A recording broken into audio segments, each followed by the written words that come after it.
Hey, Lightworkers. So, my talk up close and personal today is on the power of the heart. And there is great power in the heart. It is a channel, it turns out. It is a channel for big cosmic love, earth-shaking love, right? Life-changing kind of love. And our ancestors, our ancient ancestors knew this. The ancient people used to believe that we did all of our thinking from the heart, and that the heart was the center of wisdom in this world, and it was a doorway to spiritual understanding. The Buddhist tradition teaches that there are hidden treasures in the heart, and the heart itself is a vast universe, right, within. Now, the Egyptians taught in their Book of the Dead, which interestingly was originally titled The Book of Emerging Forth into the Light. But they in this Book of the Dead, it outlines a ceremony where the god Anubis weighs the heart of the recently dead, the recently deceased. And it's on a double scale, and there's a feather on the other side of the scale. And so if the heart is heavier than the feather, it means that it's burdened with despicable acts, which we might say are just, it's about being out of integrity, or just really, bad, horrible choices. But if the heart is heavier than the feather, it's fed to this animal, this hungry beast that's in there with Anubis. Now, if the heart is lighter than the feather, then the person, they lived with a pure heart, they lived in integrity, they lived with their thoughts harmonized with the thoughts of God, and they get to move on to the next part of their journey. There's also a Native American tradition that talks about our true self is in our heart. And when we are in our true self, when we walk with heart, when we live in our heart, we walk with the earth instead of upon it. But if we're not in our heart, we consume. We consume the earth. We see it as a thing to serve us. So today, I want to talk a little bit about the science of the heart and what it means to have an impure versus a pure heart. And then what can we do to have a heart filled with light, right? So the weighing of our heart, we would definitely be lighter than a feather. So first of all, there is a science of the heart, and you can Google this information from the Heart Math Institute. They have done so much research. It's very exciting. But some of the simple stuff, for example, is that our heart, every beat puts out 2.5 watts of power.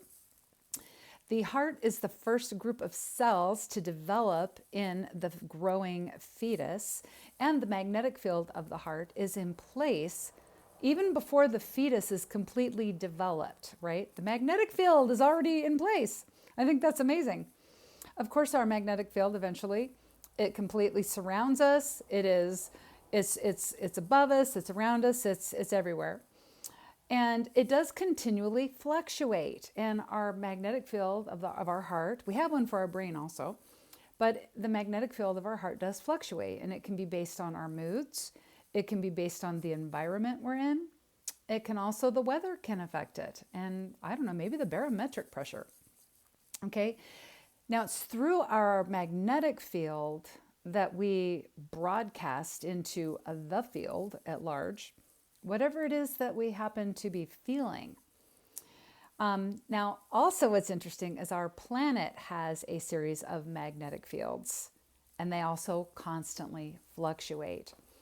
And it has been shown, the author Lynn McTaggart, who wrote the book, The Field, she found that human health and our behavior is linked to the changes in these fields. Now, there is an environmental agency that monitors the magnetic field of our planet. And back in 2001, in September, scientists noticed a huge spike in the readings of 2 satellites, right? The biggest spike they'd ever seen. And the first one happened around 9 a.m. on September 11th, 15 minutes after the first plane hit the towers. And then the other spike happened shortly thereafter. I got this information out of a Greg Braden book called Fractal Time. But what happened is that because there was a spike in the magnetic field of the planet, it happened because mass human emotion impacts these fields. Collectively, we influence the planet's magnetic field. So the power of the heart is what makes it a possibility to change the world. The power of the heart is what makes it a possibility to create heaven on earth and to change our thoughts so that we can change our life. So the heart, the physical and the energetic heart, it is the bridge between, if you want to call it, our humanity and our divinity, or our physical experience and our soul. That's what I call it, really. So our heart also receives intuitive information, and then it sends it to the brain. The brain interprets it and it gives the body a response command. But see, the heart received it first. Okay, just remember that. The heart received it first, right? Divine information. The heart has its own intelligence. Now, we don't always, of course, listen to the intelligence of the heart. And in fact, you'll hear people say, well, I'll never trust my heart again. But actually what's happening is the heart's received divine information, but the brain interpreted it differently, didn't interpret it in alignment with the heart. And we can actually get ourselves into situations where we don't pay attention, right, to what the heart is sending, because the brain will give us some bad information, right? Because it wants us to stay in the comfort zone, or if we're, if we have a closed mind, right? If we're stuck in limitation thinking, if we're not feeling connected to our source within, and instead we're looking into the conditions of our life to change so we can be happy, we're not tuned into our heart. Okay, so it's not, oh my God, my heart led me wrong. It's not our heart that does that. Okay, it's our brain, our way of thinking. It's our ego. It's our little me, okay, that leads us down the long road. So ultimately, of course, what I think we all desire, I know I do, is to get my brain in sync with my heart so that we can listen and act in faith, right? Listen and act in faith. So you probably heard the terms like somebody has a pure heart or somebody has an impure heart.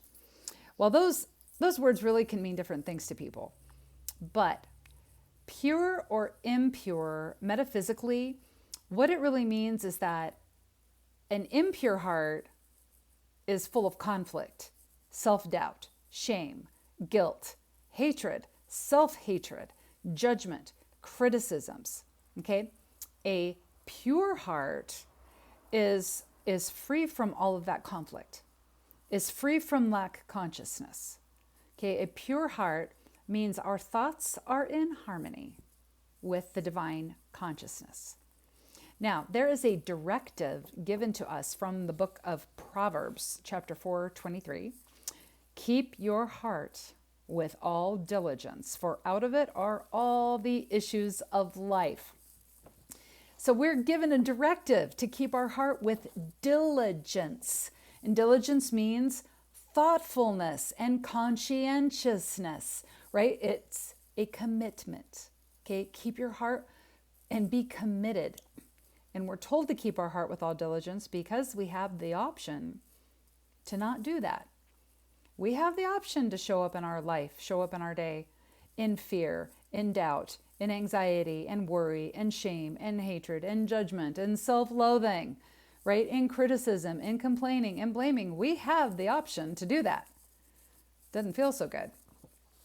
Okay, but see, keep your heart with all diligence also means, we could say, manage your thoughts. That's it. Manage your thoughts. Remember, when our heart and our mind are not in sync, we go into desperation mode, right? We desperately, we want to fix things, or maybe we think we need to manipulate circumstances so that they will change, so that then we can feel happy and feel like we're safe, okay? But of course that never lasts. We have to keep desperately fixing things, right? Remember, when our heart and our brain are in sync, we think with our higher mind. We think with our higher mind, right? We think with the order of higher beings, right? Truth, order, and harmony. So, how do we have a heart filled with light? How is our heart even lighter than a feather? Of course, being in this physical experience, it means we are susceptible. We're susceptible to those behaviors that fail to honor the divine within us. Okay, we can get caught up in gossiping, right? We can get caught up in gossiping, and that's really just a cry for belonging, right? We just want to connect so bad and we don't know how. So, well, I know somebody you don't like, and I have some info about them. So maybe we can connect if I give you some information about them, right?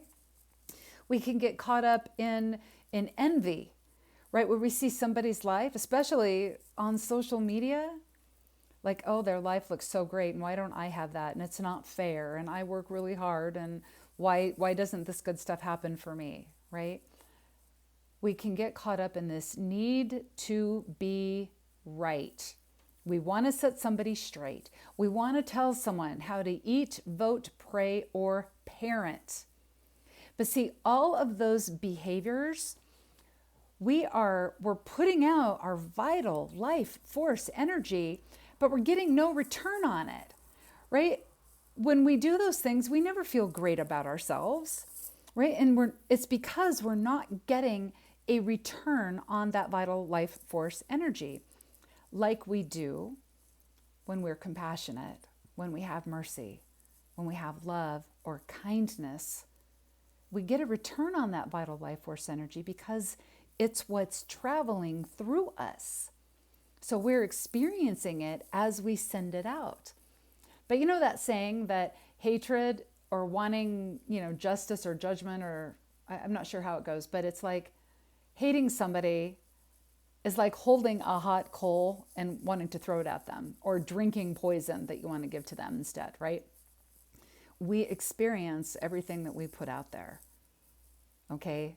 So a heart in conflict is going to keep feeling over and over again the self-judgment and the criticism and the hatefulness, okay, the blaming and the complaining. The pure heart is free because it's in sync. The brain is in sync with the pure heart. And so, of course, this would be great to feel every day, right? Now, one of the easiest ways to get our heart and our brain in sync, our heart and mind in sync, is to do what's called the quick coherence method, which I learned this from Greg Braden, who is basically utilizing Heart Math Institute's exercise. You just put your hand on your heart and just take a nice deep breath. Just do that. Now, it has been shown scientifically, when we breathe nice and slow and deeply, our body will go out of fight or flight mode, because your slow breathing must mean everything's okay. Yeah, must mean everything is okay. But when we touch our heart, we put our awareness there. Just like right now, if you touch your nose, where's your awareness? It's on your nose, right? Okay, so we touch our heart and we just breathe deeply. And then it's from here we can tune into the infinite or the universe, source, divine consciousness, whatever it is you want to call it. We just tune into that. Remember, blessed are the pure in heart, for they shall see God. Okay? The universe, whatever you want to call it, right? It's just that divine presence that is everywhere, that is infinite, that love with a capital L, life with a capital L. Okay, so while we're doing this deep breathing, we can focus on the qualities of the centered self, okay, or of God, or of love, whatever it is that makes you feel good. But like, I like to focus on kindness and compassion, curiosity. I like to focus on being curious, right? And caring, right? So that's what we do. Like, we just think about that, and we're remembering God, the universe, the creative source of all. It is an everywhere present source, everywhere present. And we're part of that.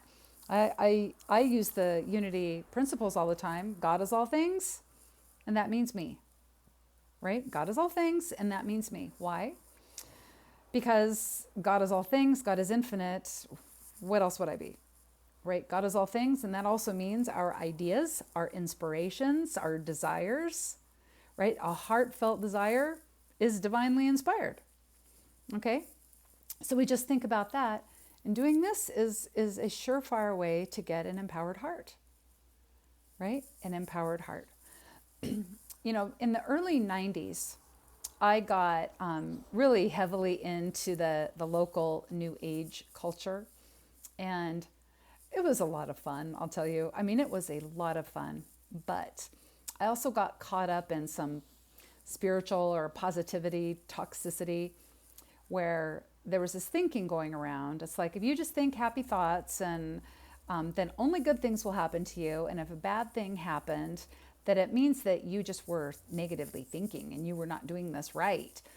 And of course, I would have one happy thought. I'm like, I think of something positive. I do some gratitudes, but then I'd go throughout my day complaining and blaming, right? And so I was still struggling. And so I saw in my own life, I saw that I was just a huge failure. Like I couldn't even manage this, that I felt like, good things should be happening and they weren't. And I was not able to look at those situations and even have the inspiration and clarity to rise above them, right? To just see them as an obstacle and look for an open door, ask for the open door, right? And what I realized is that I was treating my spiritual path as a pastime and not a practice. Our spiritual path is meant to be a practice. That's why we are told to keep the heart with all diligence, because it is a practice. We must practice this. Practice, thinking about God being everywhere present, and that means me, and also my ideas and my desires. If we want to change our way of thinking and acting and changing how we show up in our day, changing our experience, we must commit to a practice, which is keeping our heart with all diligence, right? Keeping our heart with all diligence. The empowered heart gives us strength when we are suffering, and it gives us compassion when we are feeling hatred, and it gives us courage when we are feeling lost. Having an empowered heart does not mean everything will go smooth and we'll be happy for the rest of our days and we'll have guaranteed success in whatever we do. But having an empowered heart, though, will allow us to transmute, transcend, transform our current circumstances. So we don't ever have to feel like we're really stuck with something. Okay? Keeping the heart with all diligence. This is a practice, not a pastime. So here is our call to action for this week. I'm going to say our affirmation first, right? And then we can say it together. I am a heart-centered being. Okay, let's say it together now. I am a heart-centered being. There's a Hopi prophecy. There's what's known as the Hopi prophecy rock. You can also Google this or YouTube this, and Greg Braden talks about this in depth. But it has two paths on it. It has a path where it's showing people struggling and the path just getting harder.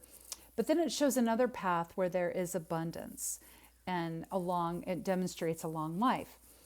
And what this map, or what this prophecy rock is showing actually is a map of consciousness, the state of being to embody, to not just survive these world changes, but to thrive in these world changes. You see, on the prophecy rock, the group of people that struggle, they don't know themselves. And that's when we struggle, when we don't really know ourselves. And who you are is you are a one-time, one-of-a-kind cosmic event. Okay, that's what you are. You're walking around in a physical body, but you are an individuated expression of the divine, a soul using this body right now to have a human experience. But see, when we forget this, we will automatically start feeling separate from God, not feeling how God is really at work within us. Heaven's within us, right? And heaven's where God is, right? Right? Heaven is within us. We'll forget, and this is when we are going to struggle, right? So we have the option to really live in this awareness, keep a diligent heart, remind ourselves that we are an expression of God, and we move forward and we're guided into a life where we're growing and there are open doors and opportunities for us. Again, it doesn't mean life will be easy just because we know ourselves and remember that we are an individuation of the divine. Doesn't mean that everything goes our way. There's going to be some bad weather. There's going to always be some weather during the day or during the year that we don't like, right? Just like we're all going to have a rough day. But see, we'll be strong and we will be courageous and we'll move through these changes. And we could do all of this together, right? We could do all of this together. We could show up in a compassional and functional state in spite of our history, in spite of our wounding, right? We can still show up in a big way to do this together. So here's an invitation for this week. Here's an invitation, and I'll be doing this too. Asking myself, is my spiritual path, is this a pastime? Am I treating this like a hobby? Am I paying attention to my heart like once every few days? Or is this a practice? And I am tuning in every chance I get to remind myself that I am an individuation of the divine. Am I practicing seeing the divine in others, even when I don't agree with how they eat, vote, pray, or parent? I choose instead to focus on that divine spark that is in them. Okay, that's a practice. And boy, does that take practice, right? That takes some practice. But right now I really believe it is the greatest time to be alive on this planet. Not the easiest time, but it is the greatest time. We are being given this opportunity to make conscious choices, right? To carry a lot of light, to really bring a big light to this game of life. So we're shining our light through compassion and kindness and caring, right? And helping others get an empowered heart themselves, right? Shining our light, because this is how we are creating heaven on earth. So remember, you are divinely designed to be doing all of this. And everything you do, you are blessed. And so it is. We'll see you next time.